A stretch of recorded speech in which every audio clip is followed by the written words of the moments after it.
اعوذ باللہ من الشیطان الرجیم بسم اللہ الرحمن الرحیم اللہم صلی علی محمد وعلی آل محمد۔ زبیدہ خاتون ایک نیک ملکہ تھی۔ اس نے نہر زبیدہ بنوا کے مخلوق خدا کو بہت فائدہ پہنچایا۔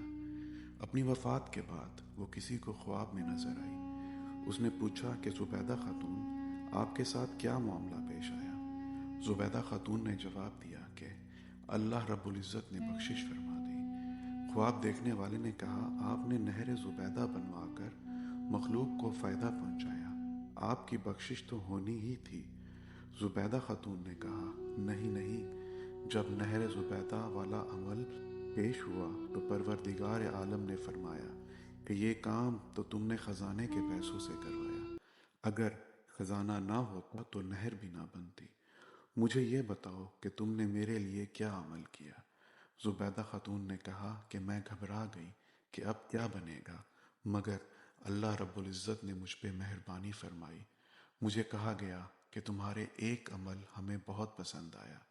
ایک مرتبہ تم بھوک کی حالت میں دسترخواں پہ بیٹھی کھانا کھا رہی تھی کہ اتنے میں اللہ اکبر کے الفاظ سے اذان کی آواز سنائی دی۔ تمہارے ہاتھ میں لقمہ تھا اور سر سے دوپٹہ سرکا ہوا تھا۔ تم نے لقمے کو واپس رکھا، پہلے دوپٹے کو ٹھیک کیا، پھر لقمہ کھایا۔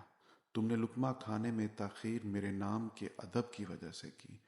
چلو، ہم نے تمہاری مغفرت فرما دی۔ امید کرتا ہوں کہ آپ کو میری یہ ویڈیو اچھی لگی ہوگی۔